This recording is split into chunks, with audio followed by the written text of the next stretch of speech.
Our topic is 2D clipping. 2D clipping is a procedure.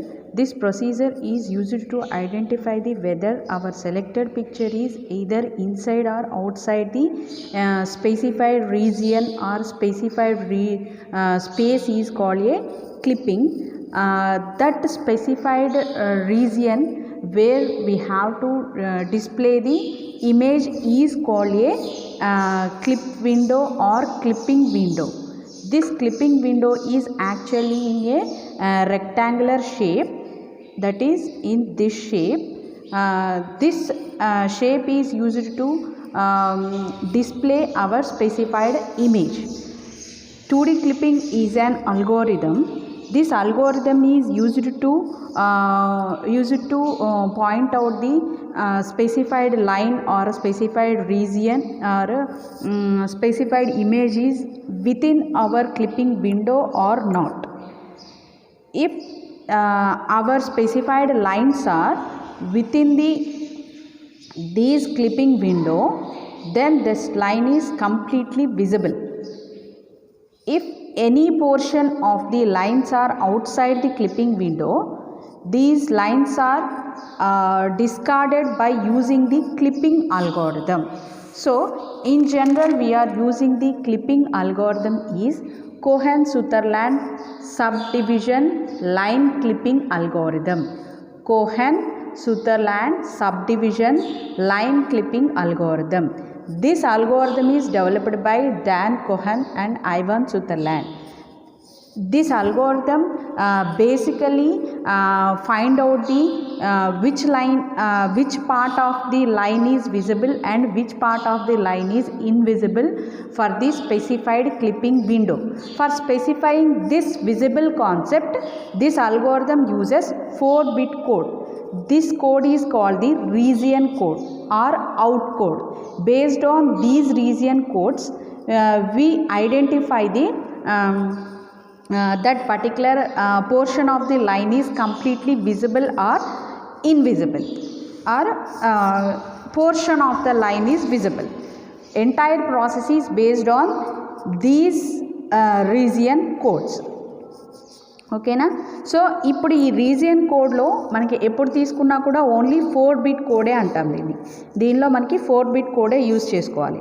So ఈ 4-బిట్ code అనేది ఏం indicate చేస్తుంది అంటే మనకి ఏదైతే స్పెసిఫైడ్ లైన్ అనేది మనకి పర్టికులర్ క్లిప్పింగ్ విండోకి ఇన్సైడ్ ఉందా అవుట్ సైడ్ ఉందా చెక్ చేయాలని చూస్తున్నామో ఆ లైన్ అనేది మన విండో ఏదైతే ఉందో మనకి ఇది నార్మల్గా ఇక్కడ మనకి విండో కదా, అంటే మన క్లిప్పింగ్ విండో ఇదే కదా. సో ఈ క్లిప్పింగ్ విండోకి మనం సెలెక్ట్ చేసిన లైన్ అనేది లెఫ్ట్ సైడ్ ఉందా, రైట్ సైడ్ ఉందా, టాప్ ఉందా, బాటమ్ ఉందా, ఈ డైరెక్షన్ని మనకి ఐడెంటిఫై చేయడం కోసం ఈ రీజియన్ కోడ్స్ అనేవి యూజ్ చేసుకుంటాం. మరి ఈ రీజియన్ కోడ్ వాల్యూస్ ఎలా అసైన్ చేస్తామో చూడండి. అంటే రీజియన్ కోడ్లో ఇక్కడ మనం 1001 ఇచ్చాము, 1000 ఇచ్చాము, 1010 అని ఇచ్చాము, ఇలా ఇచ్చాం కదా. సో ఈ కోడ్ వాల్యూస్ అనేవి ఈ రీజియన్ కోడ్ వాల్యూస్ ఎలా అసైన్ చేస్తున్నామో చూడండి. సో ఇక్కడ మనకి రీజియన్ కోడ్లో ఎన్ని బిట్ వాల్యూస్ ఉన్నాయి? 4 బిట్ వాల్యూస్ ఉన్నాయి. సో 4 బిట్ వాల్యూస్ ఇనీషియల్గా మనకి ఓన్లీ 4 జీరోసే స్టోర్ అవుతాయి. ఏ స్పేస్లో అయినా సరే ఇనీషియల్గా 4 జీరోసే ఉన్నాయి అనుకుందాం. So first set bit 1 if the end point is the set bit 1 if the end point is to the left of the window. So first మనకి ఇక్కడ అన్ని ఇనీషియల్గా 4 జీరోసే ఉన్నాయి అనుకుందాం. సో ఇక్కడ మనకి ఈ బిట్ పొజిషనింగ్ అనేది రైట్ టు లెఫ్ట్ అసైన్ చేసుకుంటూ వస్తాము. సో ఇక్కడ మనకి బిట్ 1 అనేది 1కి సెట్ చేస్తాం. ఎప్పుడు అంటే మనకు ఆ స్పెసిఫైడ్ లైన్ సెగ్మెంట్ అనేది విండోకి లెఫ్ట్ సైడ్ ఉంటే మనకి ఈ బిట్ వాల్యూస్ అన్నీ కూడా 1 సెట్ చేస్తాం. Next set bit 2 if the end point is to the right of the window. ఇప్పుడు సెకండ్ బిట్ వాల్యూస్ అన్నీ రైట్ ఆఫ్ ది విండో ఉన్న బిట్ వాల్యూస్కి ఈ సెకండ్ బిట్ వాల్యూస్ అన్నీ 1 సెట్ చేస్తాం. సేమ్ అలానే set bit 3 if the end point is below the window. ఇప్పుడు bit 3ని 1కి set చేయాలి, అది బిలో ది విండో ఉన్నప్పుడు. ఇక్కడ చూడండి, ఇక్కడ మరి బిలో ది విండో అంటే ఓన్లీ ఇదే 1 ఉండాలి కదా, అంటే మళ్ళీ ఇది విండోకి లెఫ్ట్ సైడ్ ఉంది కాబట్టి ఇది ఆల్రెడీ 1కి సెట్ చేసేసాము. మళ్ళీ బిలో ది విండో ఉంది కాబట్టి విండోకి బిలో ఉంది కాబట్టి మళ్ళీ థర్డ్ బిట్ కూడా 1కి సెట్ చేసాం. ఇది ఎగ్జాక్ట్లీ విండోకి బిలో ఉంది అంటే లెఫ్ట్ కానీ రైట్ కానీ ఇన్వాల్వ్ అవ్వట్లేదు. సో అందుకని ఓన్లీ థర్డ్ బిట్ వాల్యూ 1కి సెట్ చేస్తాం. నెక్స్ట్ ఈ బిట్ వాల్యూ కూడా అంతే చూడండి, ఇది రైట్కి ఉంది కాబట్టి సెకండ్ బిట్ వాల్యూని 1కి సెట్ చేసాం. At the same time third bit వాల్యూని 1కి సెట్ చేసాం. సేమ్ అలానే set bit 4 if the end point is above the window. ఇక్కడ మనకి బిట్ 4ని 1కి సెట్ చేయాలి if the selected point is above the window. ఇది అబోవ్ ది విండో ఉంది, లెఫ్ట్ సైడ్ ఉంది కాబట్టి ఈ బిట్ 1 సెట్ చేసాం. ఇది ఎగ్జాక్ట్లీ అబోవ్ ద విండో ఉంది కాబట్టి ఫోర్త్ బిట్ మాత్రమే 1కి సెట్ చేసాం. ఇక్కడ మనకి ఇది లెఫ్ట్ సైడ్ ఉంది కాబట్టి సెకండ్ బిట్ 1కి సెట్ చేసాము. At the same time fourth bit కూడా 1కి సెట్ చేసాం. సో ఇలా రీజియన్ కోడ్కి బిట్ వాల్యూస్ అనేవి అసైన్ చేసుకుంటూ వస్తాం.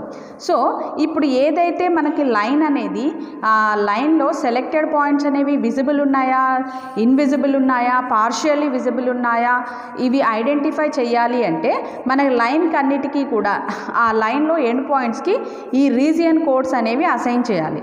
సో ఈ రీజియన్ కోడ్స్ అనేది అసైన్ చేసిన తర్వాత ఆ 2 ఎండ్ పాయింట్స్కి ఎండింగ్ ఆపరేషన్ అనేది పర్ఫామ్ చేస్తాం. నార్మల్గా మనకి ఎండ్ ఆపరేషన్ చేస్తాం కదా, ఆ నార్మల్ ఎండ్ ఆపరేషన్ని పర్ఫామ్ చేస్తాము. ఇప్పుడు ఎండ్ ఆపరేషన్లో మనకి ఆల్ జీరోస్ వస్తే నో ప్రాబ్లం, మనకి ఆ లైన్ అనేది కంప్లీట్లీ విజిబుల్ అని. ఇప్పుడు ఎండ్ ఆపరేషన్ తర్వాత కూడా మనకి నాన్ జీరో వాల్యూస్ అంటే 4 బిట్ వాల్యూస్ 0 కాకుండా ఏదైనా ఒక బిట్ వాల్యూ 1 వచ్చింది అనుకోండి, అప్పుడు మనకి ఆ పర్టికులర్ లైన్ అనేది ఇన్విజిబుల్ అని డిసైడ్ చేస్తాం. సో దీనికి మీకు ఎగ్జాంపుల్ ప్రాబ్లం కూడా నేను మీకు నెక్స్ట్ చూపిస్తాను.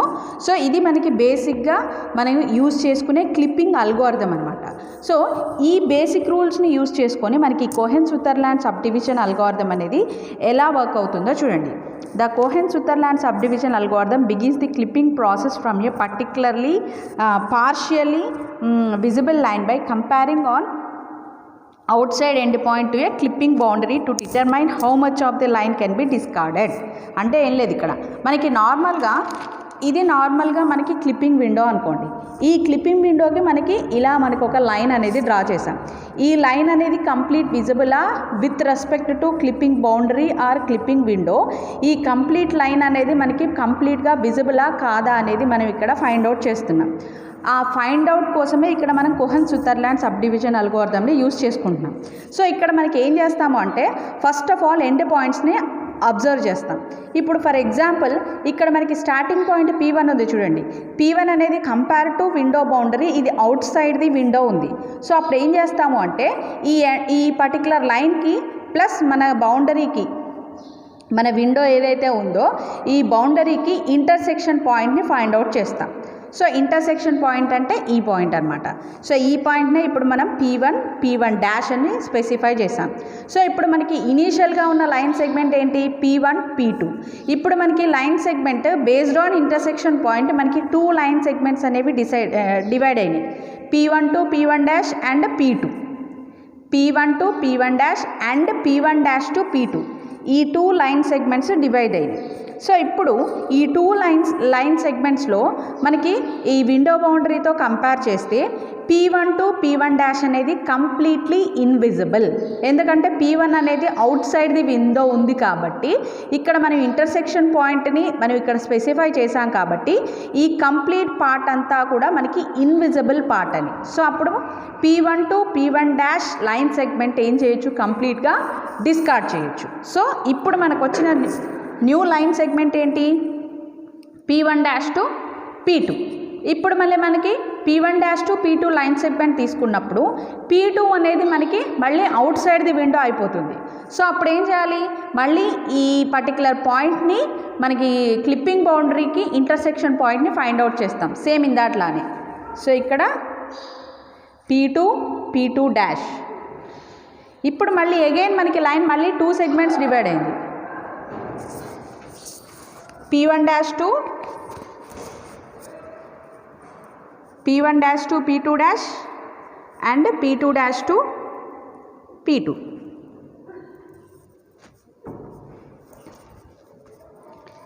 P1 dash to P2 dash and P2 dash to P2 అనమాట. సో ఇప్పుడు ఇక్కడ లైన్ సెగ్మెంట్స్లో ఇక్కడ లైన్ సెగ్మెంట్స్లో మనకి P2 to P2 line segment అనేది మనకి కంప్లీట్లీ ఇన్విజిబుల్. సో ఏం చేయొచ్చు, ఆ లైన్ సెగ్మెంట్ని మనం డిస్కార్డ్ చేసేసేయచ్చు. సో అప్పుడు మనకి ఇప్పుడు P1 టు P2 అనే న్యూ లైన్ సెగ్మెంట్ వచ్చింది. సో అప్పుడు ఏమవుతుంది, ఈ కంప్లీట్ లైన్ అనేది మనకి ఇప్పుడు విజిబుల్ పార్ట్ అనమాట. సో ఇప్పుడు మనకి ఇన్విజిబుల్ పార్ట్స్ అన్నీ ఇక్కడ డిస్కార్డ్ చేసేసాము. Only with respect to the our clipping window మనకి ఆ పర్టికులర్ విజిబుల్ లైన్ అనేది ఇట్లా డిస్ప్లే అవుతుంది. ఇదే మనకి Cohen Sutherland subdivision clipping algorithm. So ఇదే మనకి బేసిక్గా మీరు ఒక విత్ ఎగ్జాంపుల్ మీరు ఎక్స్ప్లెయిన్ చేయాలంటే ఇలా ఎక్స్ప్లెయిన్ చేస్తాము. ఇన్ జనరల్ మనకి అల్గోరిథం స్టెప్స్ చూడండి. Cohen Sutherland subdivision line clipping algorithm. So ఇది మనకి బేసిక్గా క్లిప్పింగ్ విండో అనుకోండి. ఇది మనకి లైన్, ఈ లైన్ని మనం ఐడెంటిఫై చేసుకుంటున్నాం. సో ఇవన్నీ కూడా మనకి విండో బౌండరీ కోఆర్డినేట్స్ అనమాట. First read 2 end points of the line. 2 end పాయింట్స్కి రీడ్ చేయాలి. అంటే బేస్డ్ ఆన్ P1 P2నే కదా మనం విజిబుల్ అండ్ ఇన్విజిబుల్ పార్ట్స్ని మనం ఫైండ్ అవుట్ చేసేది. సో P1 వచ్చేసి x1 y1, P2 x2 y2 అనమాట. Read 2 coordinates of the window. First 2 end points of the line సెగ్మెంట్ని రీడ్ చేస్తాము. నెక్స్ట్ 2 కార్నర్స్ ఆఫ్ ది విండోకి 2 కార్నర్స్ని రీడ్ చేయాలి. wx1, wy1, wx2, wy2. Next assign the region code for 2 end points P1 and P2 using the following sets. So ఇప్పుడు P1 P2కి region కోడ్స్ని assign చేయాలి. ఇప్పుడు మీకు for example మనం ఇందాక చేసిన ప్రాసెస్లోనే చూసుకుందాం. ఇనీషియల్గా ఇక్కడ ఏముంటాయి, 4 zeros ఉంటాయి యాక్చువల్గా, అవునా కదా. సో ఇప్పుడు P1కి మనం రీజియన్ కోడ్ని అసైన్ చేయాలి అంటే P1 అనేది ఎక్కడుంది, లెఫ్ట్ సైడ్ది విండో ఉంది. లెఫ్ట్ సైడ్ది విండో ఉంది. టాప్ కానీ బాటమ్ కానీ లేదు కదా. సో అప్పుడు ఇది లెఫ్ట్ సైడ్ ఉంది కాబట్టి 4th బిట్ని 1కి సెట్ చేయాలి. సో P1కి మనం అసైన్ చేసిన కోడ్ వచ్చేసి 0001. మరి P2కి ఏమొస్తుంది, మన 4th బిట్ని 1కి సెట్ చేయాలి. సో ఇక్కడ 0001, 100. ఇలా మనకి వీటికి థర్డ్ పాయింట్లో ఏం చేయాలి అంటే assign the region codes for the end points P1 and P2 using the following steps. అంటే ఏం లేదు, ఇదే మనకి స్పెసిఫైడ్ పాయింట్ అనేది లెఫ్ట్ సైడ్ ది విండో ఉందా, రైట్ సైడ్ ది విండో ఉందా, బాటమ్ ఆఫ్ ది విండో ఉందా, టాప్ ఆఫ్ ది విండో ఉందా. ఆ బేస్డ్ ఆన్ దీస్ 4 కండిషన్ మనం బిట్ వాల్యూస్ని 1కి సెట్ చేస్తాం. సో ఇప్పుడు మనం ఇలా అసైన్ చేసినట్టే, ఇది లెఫ్ట్ సైడ్ ది విండో ఉంది కాబట్టి ఫస్ట్ బిట్ వాల్యూని 1కి సెట్ చేసాం. ఇదేమైంది, మళ్ళీ విండోకి టాప్ సైడ్ ఉంది కాబట్టి 4th బిట్ని 1కి సెట్ చేసాం. ఇవి ఆల్రెడీ మనం చూసేసాం rules. Next check the visibility of the line P1 and P2. ఇప్పుడు రీజియన్ కోడ్స్ అసైన్ చేసేసాము. ఇప్పుడు ఏం చేయాలి, ఆ పర్టికులర్ లైన్కి విజిబుల్ పాయింట్స్ని మనం ఫైండ్ అవుట్ చేయాలి. ఇప్పుడు రీజియన్ కోడ్స్ మనం P1 P2కి ఇచ్చేసాం కదా. P1 P2కి రీజియన్ కోడ్స్ అనేవి ఇచ్చేసాం. ఇప్పుడు P1 P2కి మనం రీజియన్ కోడ్స్ ఇచ్చేసిన తర్వాత ఆ రీజియన్ కోడ్ వాల్యూస్ అనేవి P1కి 4 zeros, P2కి 4 zeros ఉన్నాయి అనుకోండి.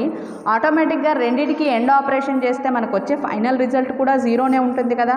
సో అప్పుడు ఏమవుతుంది, ఆ పర్టికులర్ లైన్ అనేది కంప్లీట్లీ విజిబుల్ కాన్సెప్ట్లో ఉన్నట్టు.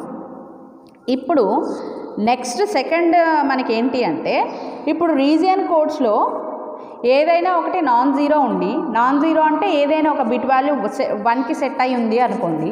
అలానే సెకండ్ ఎండ్ పాయింట్ కూడా 1కి ఏదైనా సెట్ అయ్యింది. రెండిటికి అండ్ ఆపరేషన్ చేసినా కూడా మనకి అవుట్పుట్లో నాన్ జీరో వాల్యూ వచ్చింది అనుకోండి. అప్పుడు ఆ పర్టికులర్ లైన్ అనేది కంప్లీట్లీ ఇన్విజిబుల్ అనమాట. సో మనకి ఏం చేసాము, ఆ పర్టికులర్ ఎండ్ పాయింట్స్ ఏవైతే ఉన్నాయో వాటికి రీజియన్ కోడ్స్ అనేవి అసైన్ చేసాం. రీజియన్ కోడ్స్ అసైన్ చేసిన తర్వాత మనకి ఇక్కడ పాసిబుల్ కేసెస్ ఉన్నాయి. ఏంటి అంటే 2 రీజియన్ కోడ్స్ జీరోస్ అయితే ఆటోమేటిక్గా మనకి ఎండ్ ఆపరేషన్ కూడా 0 వస్తుంది. కాబట్టి ఆ 2 ఎండ్ పాయింట్స్ అనేవి కంప్లీట్లీ విజిబుల్ అని. సెకండ్ పాయింట్ ఏంటి అంటే, మనకి P1లో నాన్ జీరో ఉండి P2 నాన్ జీరో ఉండి రెండింటికి ఎండ్ ఆపరేషన్ చేసిన తర్వాత కూడా మనకి నాన్ జీరో వాల్యూనే వస్తే P1 అండ్ P2 లైన్ అనేది మనకి కంప్లీట్లీ ఇన్విజిబుల్ అని. మనకి ఇందులో థర్డ్ కేస్ ఏంటి అంటే ఇప్పుడు మనకి అసైన్ చేసిన రీజియన్ కోడ్స్ అనేవి ఈ 2 కేసెస్ ఫెయిల్ అయినాయి అనుకోండి, అప్పుడు that particular line is partially visible అని. ఓకేనా?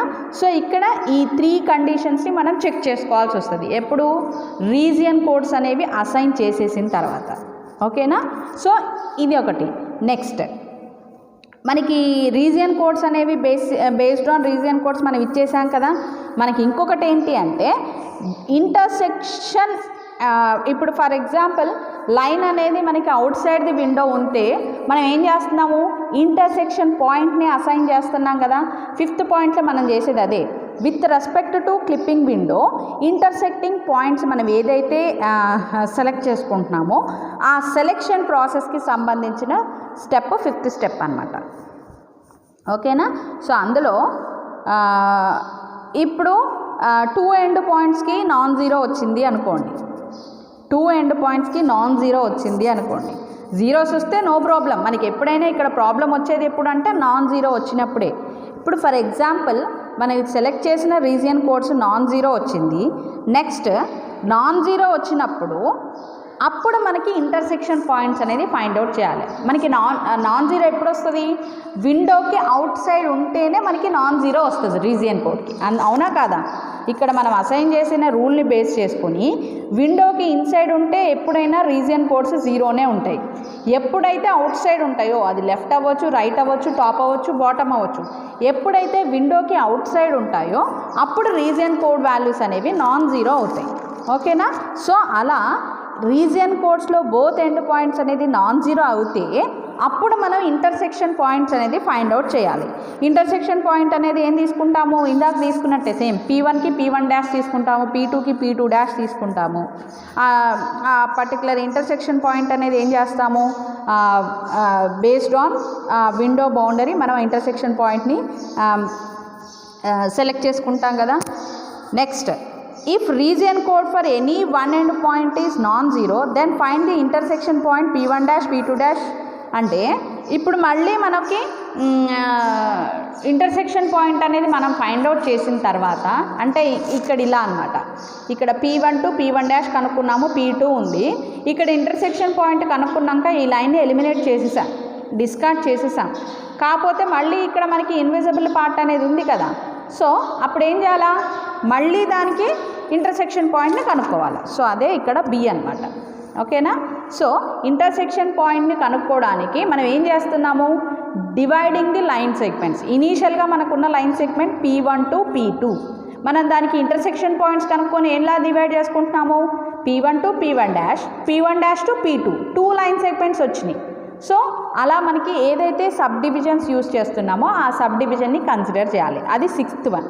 Next reject the line segment if any one end of the line point of it's appears out side the clipping window. ఇప్పుడు అదే చేస్తున్నాం కదా, మనం ఇంటర్సెక్షన్ పాయింట్స్ని ఫైండ్ అవుట్ చేసిన తర్వాత క్లిప్పింగ్ బౌండరీకి అవుట్ సైడ్ ఉన్నాయని ఏం చేసేస్తున్నాం, డిస్కార్డ్ చేసేస్తున్నాం కదా. సో ఆ ప్రాసెస్ అన్నమాట, discarding the window. Next draw the line segment. మనకి ఏదైతే విజిబుల్ పార్ట్ ఉందో ఓన్లీ ఆ విజిబుల్ పార్ట్ వరకు డ్రా చేస్తున్నాం. ఇక్కడితో మనకి ప్రాసెస్ అనేది స్టాప్ అవుతుంది. ఇక్కడ ఏం లేదు నాన్న, మనకి కోహెన్ సుతర్లాండ్లో ఏంటి అంటే మనకు ఒక పర్టికులర్ రీజియన్ ఇస్తారు, అంటే పర్టికులర్ డిస్ప్లే. ఇప్పుడు నార్మల్గా మనకి మొబైల్ డిస్ప్లేయే ఉందనుకోండి, అదే మనకి స్పెసిఫైడ్ విండో. ఆ విండోలో మనం సెలెక్ట్ చేసుకున్న లైన్ అనేది డిస్ప్లే అవ్వాలి. సో మనం సెలెక్ట్ చేసుకున్న లైన్ అనేది డిస్ప్లే అవ్వాలి అంటే ఆ ఇమేజ్ అనేది మనకి డిస్ప్లేకి ఫిట్ అయ్యేటట్టుగా ఉండాలి. ఎప్పుడైతే మనకి ఆ ఇమేజ్ సైజ్ అనేది మన డిస్ప్లే సైజ్ కంటే ఎక్కువ ఉందో అప్పుడు ఏం చేయాలి, పర్టికులర్ ఇమేజ్ని మనం కట్ చేసుకోవాలి. ఈక్వల్ టు క్రాప్, మనం క్రాప్ చేస్తాం కదా. సో ఆ క్రాపింగ్ అనేది ఎలా చేస్తాము అనేదే ఇక్కడ మనకి క్లిప్పింగ్ అంటాం. క్రాపింగ్ మనం ఎక్కడి నుంచి ఎక్కడికో చూపించాలి కదా, ఆ పర్టికులర్ రీజియన్ అనేది మనం సెలెక్ట్ చేసుకుంటాం కదా క్రాపింగ్కి. సో ఆ క్రాపింగ్ విండోనే ఇక్కడ మనకి క్లిప్పింగ్ విండో అంటాం. ఈ క్రాపింగ్ పాయింట్స్నే ఇక్కడ మనకి based on region codes find out చేసుకుంటాం. So based on region codes find out చేసుకొని ఏదైతే మనకి అవుట్ సైడ్ ది విండో మనకి పాయింట్స్ అనేది చూపిస్తుందో ఆ అవుట్ సైడ్ పాయింట్ని డిస్కార్డ్ చేస్తాము, ఇన్సైడ్ ద పాయింట్ని మనకి డిస్ప్లే డివైస్లో చూపిస్తాం. సో ఇది మనకి Cohen Sutherland subdivision algorithm. So ఇప్పుడు మనకి ఎగ్జాంపుల్ ప్రాబ్లం చూడండి. ఇప్పుడు మనకి ఇచ్చిన ప్రాబ్లం ఇదమ్మా. ఇందులో మనకి 5 డిఫరెంట్ టైప్స్ ఆఫ్ లైన్స్ ఇచ్చారు చూడండి. P1 to P2, P3 to P4, P5 to P6, P7 to P8, P9 to P10. ఇక్కడ P1 P2 అనేది కంప్లీట్లీ ఇన్సైడ్ ఉంది. ఇప్పుడు ఈ రెక్టాంగిల్ బాక్స్ ఏంటి అంటే మనకి విండో అన్నమాట, డిస్ప్లే విండో, క్లిప్పింగ్ విండో. ఓకేనా?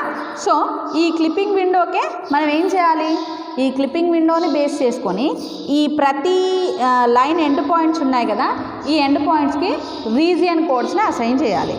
సో రీజియన్ కోడ్స్ అసైన్ చేసేటప్పుడు ఇది మనకి విండో కాబట్టి దీనికి డాట్స్ పెట్టుకొని ఇలా రీజియన్స్గా డివైడ్ చేస్తాం. సో ఇప్పుడు P3 టు P4 అనేది ఏముంది, కంప్లీట్లీ లెఫ్ట్ సైడ్ది విండో ఉంది. సో లెఫ్ట్ సైడ్ ఇచ్చాము. ఇది బాటమ్ వచ్చేసింది, బాటమ్ ఇచ్చాము. ఇది లెఫ్ట్ సైడ్ ఉంది, లెఫ్ట్ సైడ్ అసైన్ చేసాము. ఇది టాప్ ఉంది, టాప్ అసైన్ చేసాము. రైట్ సైడ్ ఉంది, రైట్ సైడ్ అసైన్ చేసాము. ఏం చేంజ్ చేయట్లేదు చూడండి, లైన్ సెగ్మెంట్స్ ఎలా ఉన్నాయో అలానే ఇచ్చాం. ఓకేనా? సో ఇప్పుడు మనం ఒక టేబుల్ డ్రా చేస్తాం చూడండి. లైన్ ఎండ్ పాయింట్, ఇది region codes, logical and result. First line P1 to P2, first line P1 to P2. P1 to P2 ఎక్కడ ఉంది, P1 P2 రెండు కూడా మనకి విత్ ఇన్ ది విండో ఉన్నాయి. అంటే 4 జీరోసే, అంటే P1 4 0 4 0. దీనికి లాజికల్ అండ్ ఆపరేషన్ అప్లై చేస్తే ఆటోమేటిక్గా ఆల్ నాన్ జీరోస్ వస్తాయి. So completely visible. P1 to P2 line అనేది మనకి కంప్లీట్లీ విజిబుల్ అని. నెక్స్ట్ P3 to P4 ఎక్కడుంది, కంప్లీట్లీ లెఫ్ట్ సైడ్ ఉంది. సో P3కి ఇదే రీజియన్ కోడ్ అవుతుంది, P4కి ఇదే రీజియన్ కోడ్ అవుతుంది. సో 0001 0001. ఎండ్ ఆపరేషన్లో ఏమవుతుంది, దిస్ అండ్ దిస్ రెండు ట్రూ అయినప్పుడు కంప్లీట్లీ ఇది ట్రూ కాబట్టి ఇది కంప్లీట్లీ ఇన్విజిబుల్ అనమాట. అంటే ఇక్కడ ఇన్పుట్లో నాన్ జీరో ఉంది, అవుట్పుట్లో కూడా నాన్ జీరోలో ఉంది కాబట్టి ఇది completely invisible. Next P5 to P6. P5 ఎక్కడ ఉంది, లెఫ్ట్ సైడ్ ఉంది కాబట్టి రీజియన్ కోడ్ ఇది. P6 ఎక్కడ ఉంది, ఇన్సైడ్ ది విండో ఉంది కాబట్టి రీజియన్ కోడ్ ఇది. So 3 zeros 4 zeros. ఇప్పుడు ఈ రెండిటికి ఎండ్ ఆపరేషన్ చేస్తే నాన్ జీరో వచ్చింది. Based on this line is visible. కాకపోతే మనం దీనికి ఇన్పుట్ ఇచ్చేటప్పుడు ఏం చేస్తున్నాం, మళ్ళీ ఒక పాయింట్ P5 పాయింట్ ఏదైతే ఉందో అది నాన్ జీరో ఇస్తున్నాం కాబట్టి ఇది పార్షియల్లీ విజిబుల్. అంటే ఏదో ఒక లైన్ సెగ్మెంట్ అనేది మనం డిస్కార్డ్ చేయాలి, ఇంటర్సెక్షన్ పాయింట్ని ఫైండ్ అవుట్ చేసి మనం దాన్ని డిస్కార్డ్ చేయాలి అని మీనింగ్. ఓకేనా? Next P7 P8 line codes. ఇక్కడ కూడా అంతే, ఇన్పుట్ ఇచ్చేటప్పుడు 1s ఉన్నాయి, అవుట్పుట్లో నాన్ జీరో వచ్చింది, జీరో వచ్చింది. సో అప్పుడు ఇది పార్షియల్లీ విజిబుల్. సేమ్ ఇదే కాన్సెప్ట్. ఓకేనా? సో ఇది మనకి line clipping algorithm with example. Cohen Sutherland line clipping algorithm with example.